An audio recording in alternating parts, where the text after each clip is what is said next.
Welcome back to the Football Fitness Federation podcast. I'm delighted to welcome back onto the podcast. It's been far too long. Tom Little, Tom, how are we doing? I'm great, thanks, mate. You're the first one to have me back on, so I don't know if that makes you an idiot or what, but everyone else has not invited me back, so take from that what you will, mate. But no, I'm buzzing to come back on, pal. You've done unbelievable with the show. We were just chatting before, but it's true that you've had some incredible guests and just carrying on going it. So I doff my cap to you, mate, and I'm very grateful for letting me come back on. Not at all, mate. There's loads we can cover in this one. And I'm delighted to tie you down because we've got some good stuff to cover. But just before we get into the topics that we're going to talk about, I know we have done a podcast before, and I'll put the link into the previous ones. People can go back and listen to that. And it is actually a podcast I reference a lot in podcast because of the topics we talked about around managing the microcycle. So I do recommend people to go and give that a listen. It's probably going to be a little bit different to the chat today. But do you want to just give us a bit of background, but mainly an update on your situation and where you're at now? Yeah, super short version. So I'm a performance coach, been working in mainly elite football for, I think this is my 24th or 25th season coming up now. So yeah, mainly in English, dotted around the championship mainly, but a few flirts with the Premiership. And within that journey as well, I also founded a nutritional app called ColourFit, which is now rebranded to Hero Pro. And I've just written a new book. So that's another one for the CV. But yeah, that's the short version. Awesome, mate. And just, we are going to get into the book in a little bit, which is absolutely quality, by the way. And we will get into a little bit about what that's all about and all the rest of it. But the new role, talk to me about the new role. How's it gone? How have you settled in? What's been the approach going into it? Yeah, so I'm head of performance at Sheffield United now and just absolutely loving it, to be honest. It was a whirlwind, to say the least, at first. So I'm just about calming down to a fit, but it's brilliant, mate. It's just elite. It's got that vibe about it that just totally got my mojo going. So everything's just big. There's great departments across all your facets of football, from scouting, analysis, medical's fantastic. Obviously, the coaching's really good. I know the two coaches there, finally being an old fart, is paying off because I had Hecky as a manager, a player, sorry. Paul Heckingbottom, I should say, is a player at Barnsley, and I had Jack Lester as a player at Forest. So they both worked under me and obviously liked something about what I did. So that was really handy to have that previous relationship in there. And then what I'm heading up, the performance staff, I've got to say, I've landed on my feet so much there. So some unbelievable practitioners. I've got Nathan Winder there. I've got Rob Rayner there. I've got Lee Rickards there and Lee McMahon, all in quite specialist roles, but they're all unbelievable generalists as well. So they know how each department interacts. So just when we're bouncing ideas off each other, there's great ideas coming from everybody. So it's a real... I'm in there as a leader, but it's a real democracy in there as well because the content coming from them is so good, and they are great practitioners in what they've done. They've got the team promoted to the Premier League. They stayed in the Premier League with an unbelievable overachieving season as well. So you know there's good practices going on there. I just need to come back in, lead the team, give it a bit more clarity, and just try and make those small tweaks to make improvements as we go on. But overall, yeah, absolutely delighted. Facilities, to be honest, are a little bit challenging, not what you'd expect of a club that's got promoted and stayed there. But again, that's another challenge for me, is leading the department. How can I tweak that to make it better in the short term? And then is it going to be a bigger picture in the long term? I think it'll rely on promotion, to be honest, but that'll be something I'll be looking to develop if I can. Brilliant. I've asked this to quite a few people, but it'd be interesting coming from yourself, with your experience in the game, being at different clubs, with different coaches. When you go into this new role, because you were at Preston for how long? 8 seasons. So a fair chunk of time being at one club, obviously under different coaches and that as well. But then moving into a new role, obviously new place, new facilities, new staff. What's the initial approach in your mind going into that? Obviously, you might know staff members, they're going to know your work, but what's the approach going in? Well, I've definitely made mistakes in doing it. So I have had a number of clubs in there, and I'd like to think I've learned from them. Certainly where I've been in before, I've never gone in and said, right, it's my way. This is the highway. But I have gone in and gone, right, I want to implement this that I believe in, that I've done before, consulted with the relevant state parties within there. And as long as they said, oh, it looks okay, I've gone with that straight away, rather than looking what's already in place and going on at that club and having respect that those practices might be A, really good, and B, kind of really relevant to the environment that's going on there. So I have gone in and maybe ruffled a few too many feathers taking that approach, even though in my mind, I thought I was being all encompassing and kind of doing it as a collective team rather than being autocratic. So this time I've taken my time a little bit more in the practice and just gathered as much background information as I've been possible to do. So I got every member of staff, particularly in the performance team, to write a job description, to do an audit of their department, and then just gradually took my time to look at the environment as the practices go on and see what's good, what could potentially tweaked, what are our easy wins, what are our priorities that might be long term that we can then concentrate our resources on. So a bit slower now, a bit more thoughtful, a bit more respectful for the environment and all the nuances that are going on, respectful for what great practitioners that they are as well. And like I say, just finding those easy wins, gradual tweaks, and anything that does obviously stand out as a leader, you need to make those kind of brave decisions to change them. But thankfully, like I said, there's loads of good stuff at Sheff United. So it's more along the nice tweaks that are going on.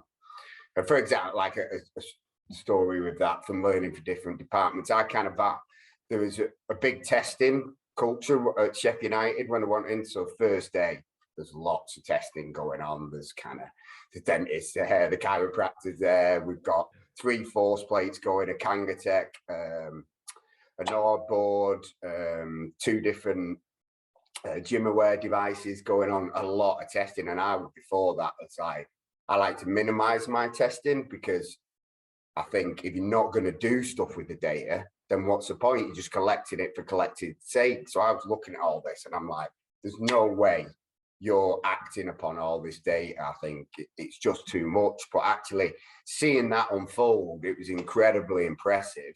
And loads of it was the things that you wouldn't necessarily have to act on, but would be super useful for return from injury markers in relating to all different muscular strength levels and the like. So again, take your time.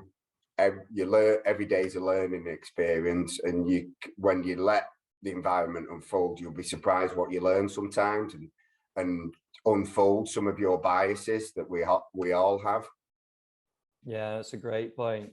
And what about in terms of personal relationships, Tom, as well? So when you go in, you've mentioned the staff that are in there already. You've also mentioned the writing down the job descriptions and taking that approach with them. I suppose this is going to be now for the next few weeks and months that you're going to be really building this bond, not only as a team, but also individually as well. What's the approach going in with those staff members now? As what you can talk about on here, maybe. Yeah, just making it clear that you're there to support them, to make the department better, take on a lot of their values. So listen to what they've got to say and try and, like I said, have quite a democratic environment, long as that's actually working. So it's a bit of a slow builder on relationships, and just being the normal stuff like you are with anyone, trying to be highly personable. There'll be social events going on. Just try and make it a fun and enjoyable environment, but that is still elitist at the same time. So I think it's just commonsensical things as much as possible that you don't necessarily need in a football environment. You just need it in everyday life. It can be any lines of business, meeting somebody, meeting new family, whatever it is. You've just got to be kind of personable as you can be, and be interested in their opinions and all the likes that comes with that. Yeah, brilliant. And we've mentioned before about the time at Preston, some unbelievable seasons bunched into those 8 years, isn't there? And I know a lot of great staff members over there as well, but basically led by yourself, which is an incredible job. So what are some of your reflections of your time there, mate? Overall, loved my time there. Like I said, so lucky to have 8 seasons at one club, because it is traumatic when you're that field person. You can be replaced. So ever so thankful for the club. We didn't have a big changeover of managers because we were reasonably successful, but they stood by me on all those changes. Proud of certainly quite a lot of it, if I look where the department was to how I left it. The database development, we developed a really high level AMS by the end of it, where I took the nutrition provision from, the promotion, obviously. I would say, well, I know for definite, we're always punching above our weight in terms of budget of players' wages and what we were spending on players. So proud in that respect. I think I'm really honest with myself. I rested on my laurels a little bit around when it came to kind of COVID time and we had so many games a week. I think I just became a little bit too modest in what we're doing, and I keep on mentioning this word, but it's just become so apparent when I've gone into Sheffield, this kind of elite environment where you're pushing players, pushing the environment, pushing staff all the time. I was more kind of, well, there's that many games, we can't train them that hard. It's all about availability. We've limited finances in terms of getting some of the more elite structures around there, although they were very supportive, where you could make a good argument and it was financially viable for the club. But I think I just became a little bit too safe and modest in that last part of the journey post-COVID. So a little bit regretful of that overall. But the big picture, again, a time that I loved and I'm super proud of. Do you not think that also underlines the importance of changing the environment sometimes? And I mean by you being out now at a different club, completely different environment. There is real, because people argue, don't they, to stay at a club, because there are going to be transitions along the way, staying at that same club or completely changing like what you've done.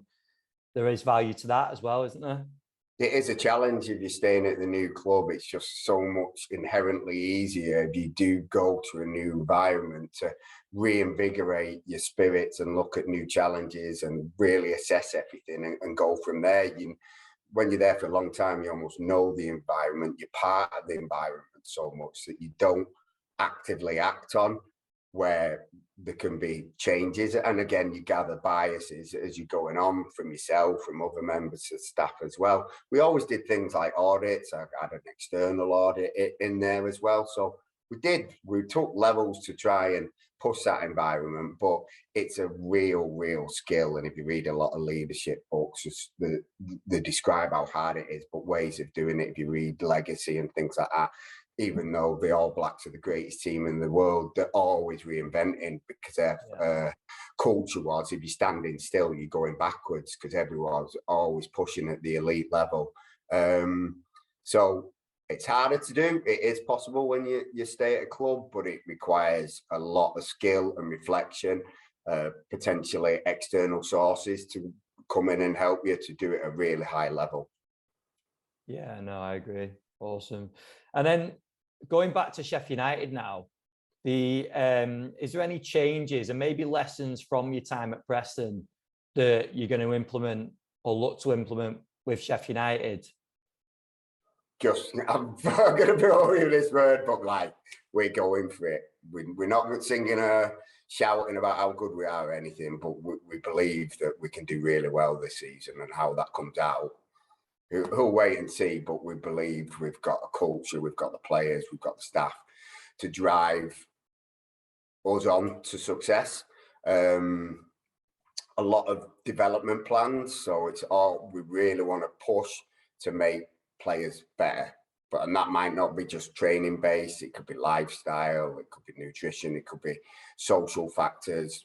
I've already worked through a lot of forms to get what they believe the culture and what our strengths are.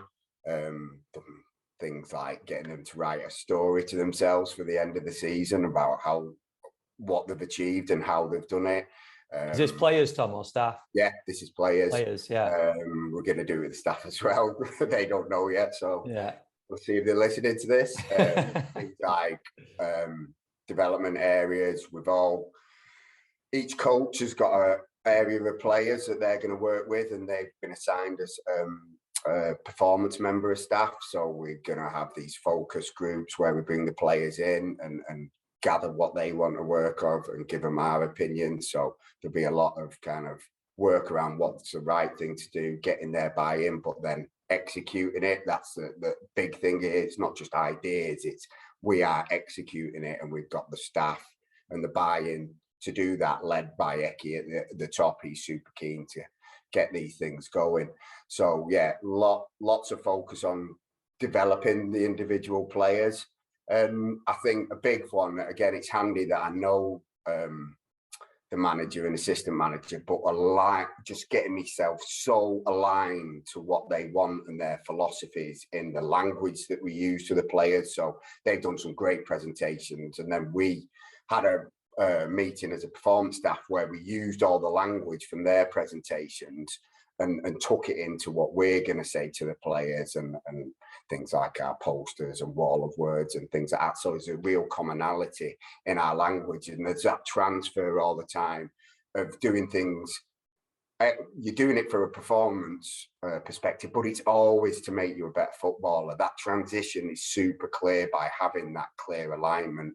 That's sometimes difficult to do, but like I say, I'm really advantageous that I've got that relationship already. I've been brought in to lead the department, and our culture of our offices is everybody's in together. The managers in and out constantly. The coaches are just over there. The medical team are over there. So that kind of holistic approach of getting everything aligned and focused, it's been really good, and something that we want to drive and that we're able to do.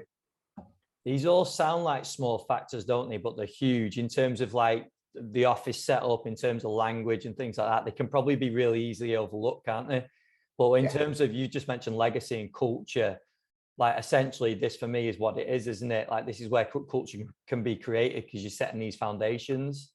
Yeah, long as it turns into behaviours, it's got to be actions. It drives in the end, and thoughts and behaviours should lead to actions, but it's not always the case. So we're about executing, basically. So all these ideas now we've talked about and gathered where we're coming from, what we want to do, right, bam, bam, bam, we're getting on with these, and everybody's accountable.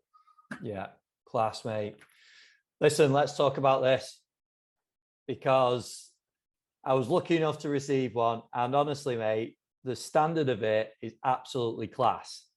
I'd put a little tweet out on social media saying I wouldn't expect anything less from you, but it is absolutely quality. But just to start with, obviously you've touched on Colour Fit and talked about the rebrand and stuff like that, but do you want to just give a little bit of background into where that came from initially, and then we'll talk about the book? Yeah, we talked about it on the show, so I won't go into it too much, but obviously nutrition is something that I had to take care of. We do have specialist performance nutritionists working in the club now, but certainly back in the day, it'd fall under you as a fitness coach or performance coach, whatever you labelled self, to do that.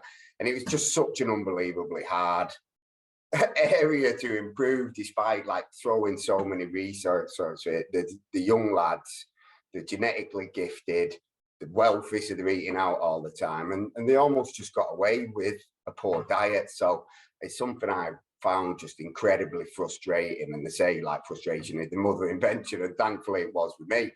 So I wanted to come up with a concept that basically made carb periodization super simple, and just choosing what the most appropriate meals for whatever goal you had as nutrition. Really, really simple and intuitive. So we started to kind of categorize all meals into these elements of, are they going to help your performance? Are they going to improve your health? Are they going to help your body composition? And we'd shape these into what looks like a pie chart, so proportions of how much a meal affects each goal. And then calories are obviously super important, so we had this outside of the pie chart that is a dead like a speed dial for an intuitive measure of calories. And thankfully, almost by accident, it looked like a plate. It looked pretty cool and related to nutrition. So we decided we want to focus on health, we want to focus on body composition, and we want to focus on performance, which are the three main elements, definitely for athletes, but for everybody as well. So each one was categorized into these sections, and then we'd put like colors, icons, names that made it super intuitive. So it came about like I wanted something intuitive because I saw my 6-year-old son just messing about on my phone, and it was like he just knew what to do all the time. So I'm coming up with these ideas for intuitive methods, and he was clambering on my shoulders like 6-year-old did. And he started to say, that one makes you run, that one's makes you healthy. So I was like buzzing, I might have a chance with footballers here.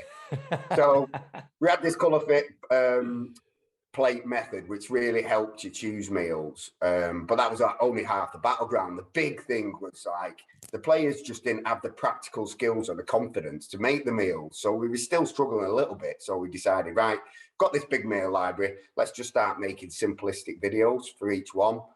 And that was a big turning point. All of a sudden, where I just couldn't engage some players, they were starting to give it a go. It was a conversation point in the breakfast bar. So I was like, bloody hell, I think I'm onto something here. And that just developed. We developed it really cheap on Google Drive. I thought, I'll try it with a few links in football and just Jet Sport in general. The uptake was good. Wanted to take it into a bespoke app. Obviously, it's just little old me and working full time. So I combined with a company called Hero Wellbeing. They took my colour fit aspect into their holistic well-being app as a nutrition, and then it existed as the nutrition part on its own in pro sport, which rebranded into something called Hero Pro. So it had the things that we talked about there, but it's also got like a meal database, which has got a barcode function. It's got shopping list function where you can get it delivered to your door. We've got all these other education pieces, things called Meal Builders, which is trying to teach you cooking independence for a huge variety of different meals rather than just following recipes. Loads and loads of infographics that we try to keep super practical. And also it's got a meal logger, so a bit like MyFitnessPal, but the beauty of ours is that you can go on and use it as a meal plan in the future, and you can allow an expert to come on it and review what you've done and also write your meal plans. You've got that kind of behavioral loop of like planning, review and execution in there when it comes to nutrition baby. So basically, we've tried to take out every excuse that a footballer could come up with why they're not following a half decent nutritional plan. And we also have meal prep in there, which is the final piece for the ultimate lazy gets. But yeah, that was the final. So it's a pretty holistic point. But I knew right from the beginning, this isn't just for elite athletes. It was just where I got my network and where I'm from. It's for everybody. Everybody's got goals around the health, definitely around the body shape when it comes to the general public, but also performance. There's loads of weekend warriors out there, but it's not just performance. It's kind of to marry your activity levels. So when you're active, have these kind of foods, and when you're not, lessen them and have these more foods that are going to promote you being healthy and keep a good body composition as well. So it was for everyone. And like I mentioned, an app's really difficult. So I knew we didn't have the finances to tackle the general public market. So I just thought the book is definitely a really good avenue, and just totally winged it. I thought, who writes nutrition books? Joe Wicks got on who's his publishing agent, got onto this guy called Jonathan Conway, who's absolutely fantastic, a literary agency. He loved it and took it to the publishers. That's been a long journey since then because of COVID and other things. But yeah, it's come to the book, and I must say I lost my mojo a bit with it because it was just, you do as these things go on, and it took so long. But yeah, when I got it back from the publishers, and like you say, they've just done such an unbelievable job with the design, and the editorial team advised me so well about making it simplistic and appealing to the general public as much as possible would go on. I'm delighted with it, and I think the design's really good. It's dead visual, but it's got all those things that make the whole concept stand out. So it's got the colour fit plate methodology. It's got all the video links to all the meals, so it makes it super practical as well. All the recipes are super easy. There's the meal builders are in there. But what the publishers also wanted, they wanted training in there, and I was like, oh right, brilliant, because that's pretty much what I do. That. So it was like, right, design a load of training plans for it can be for kind of there's ones in for body shape, losing weight, gaining muscle, there's ones for health, and then there's various different sports in there. So they've all got kind of a nutrition and a training plan associated with them. We invented something very similar to the colour fit methodology for training. So it just makes it dead intuitive what type of training you're going to do and how hard it's going to be. To make it super practical, we did videos for all the kind of exercises and all the different circuits that are in there as well. So simple and practical again. And then we just give each other one a bit more detailed background info, so people could not just follow something, they can know why it is what it is, and then fit it into their unique lifestyle and their goals. So there's a good little bit for everyone. There's a good bit of the background of why the training is the training and why the nutrition is the nutrition. So like I said, they can take it and put it into their life to suit their kind of lifestyle, their activities, their goals, their economic circumstances, all the above. So yeah, pretty tough with it.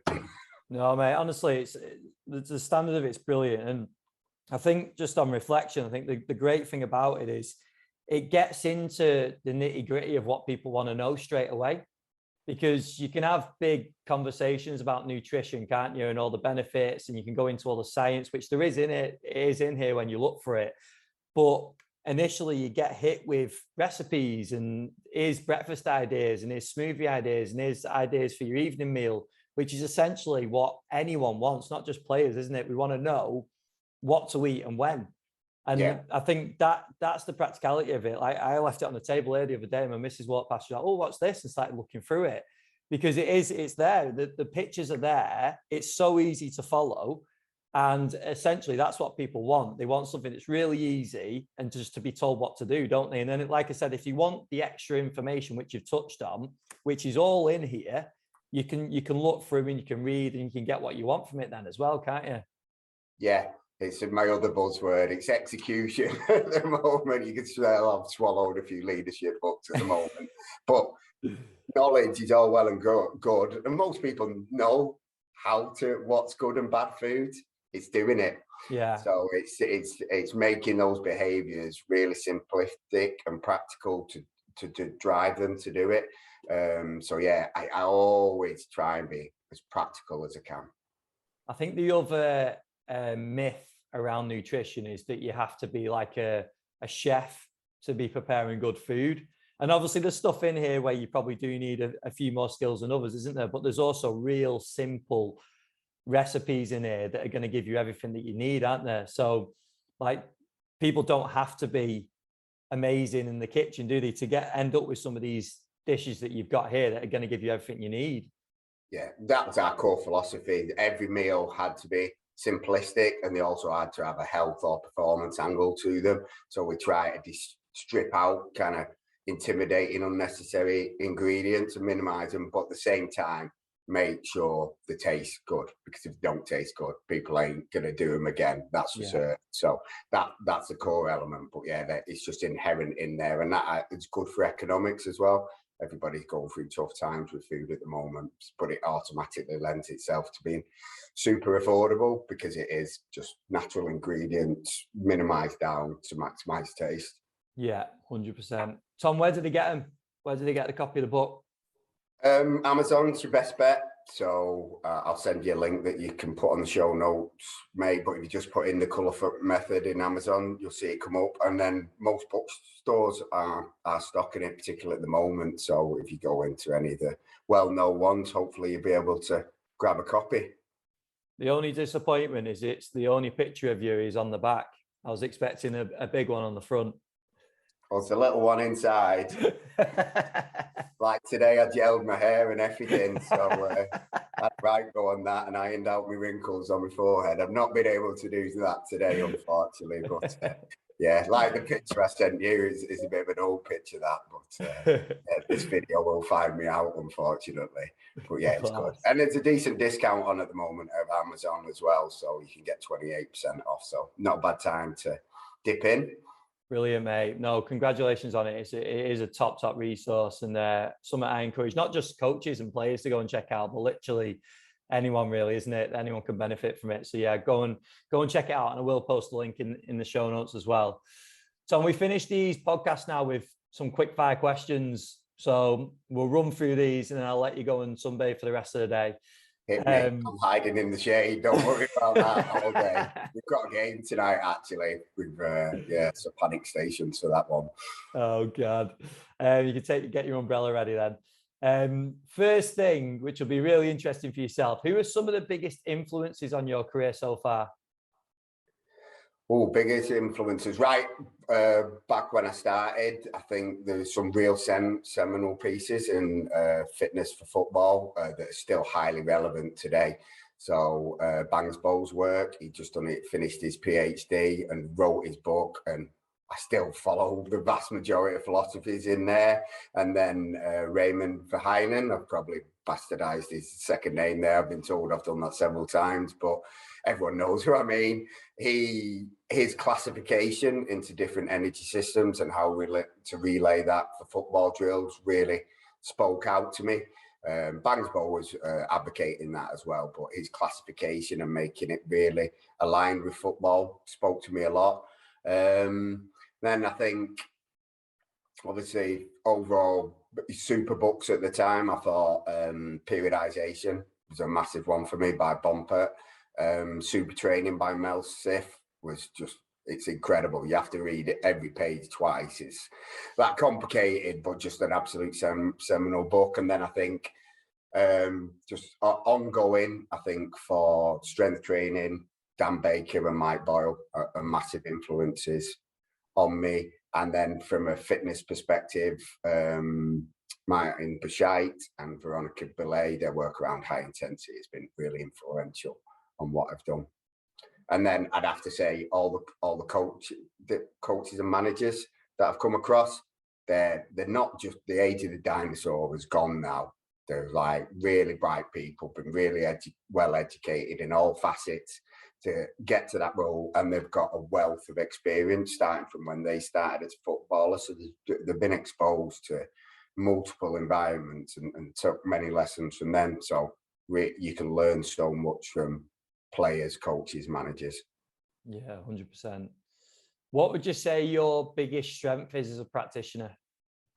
I think innovative problem solving. So there's issues around if you're using any kind of football for combined conditioning training, there are elements in the environment that just make it a bit harder to select what is going to be appropriate, and then how do you shape that to be the right intensity, then how do you put the right structure on that for the intensity based on how many teams you have, how many different drills that they're doing. So I was really inventive and invented a computer program to help select that, and a matrix system to help select that, so you can really think on your toes.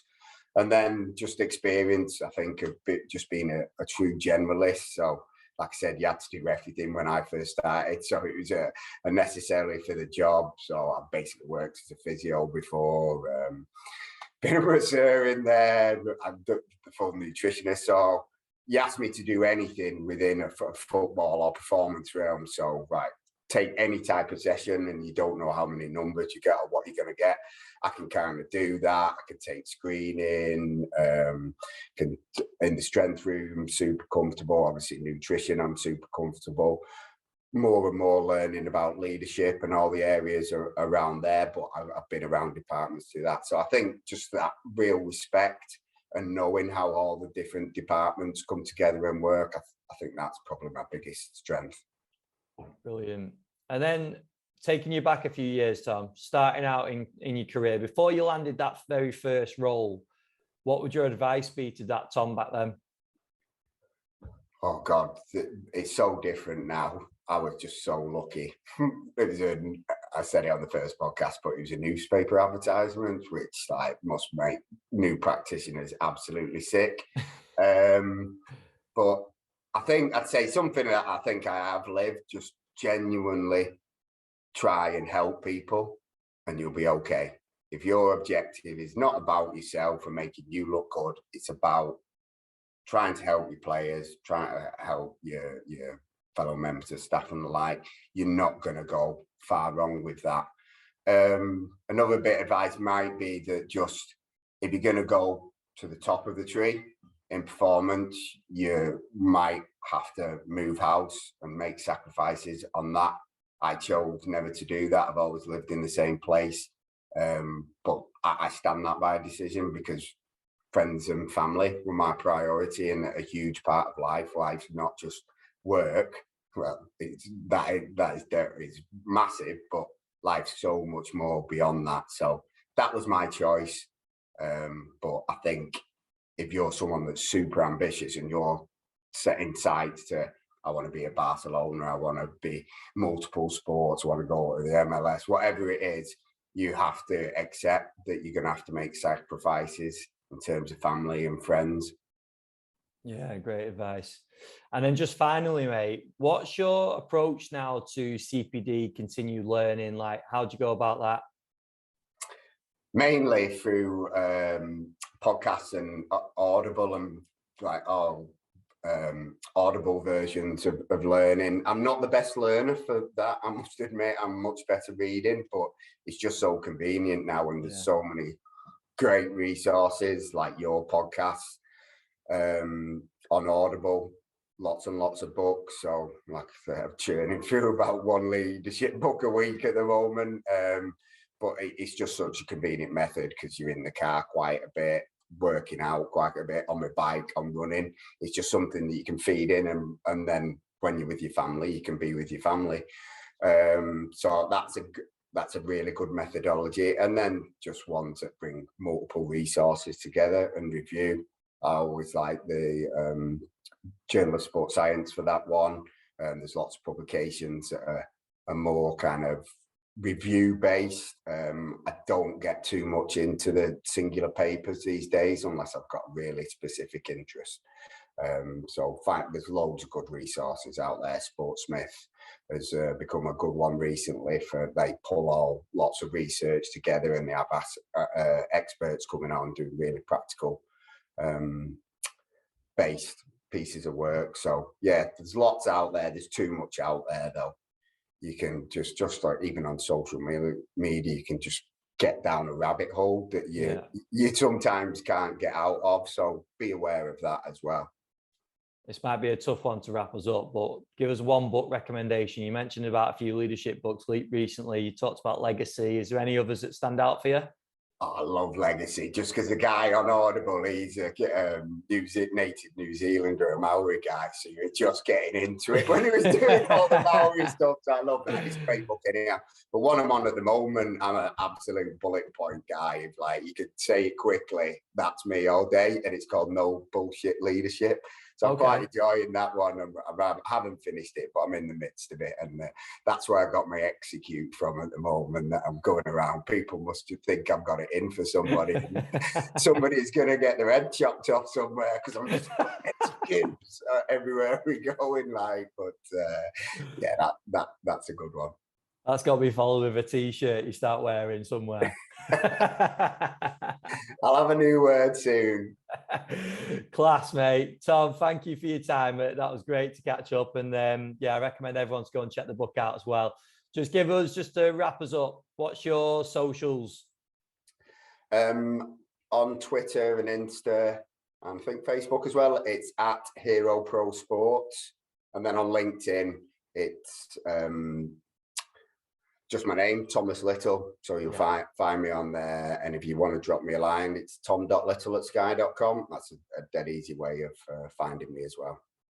Brilliant, mate. We really appreciate you doing it. And it was good to catch up.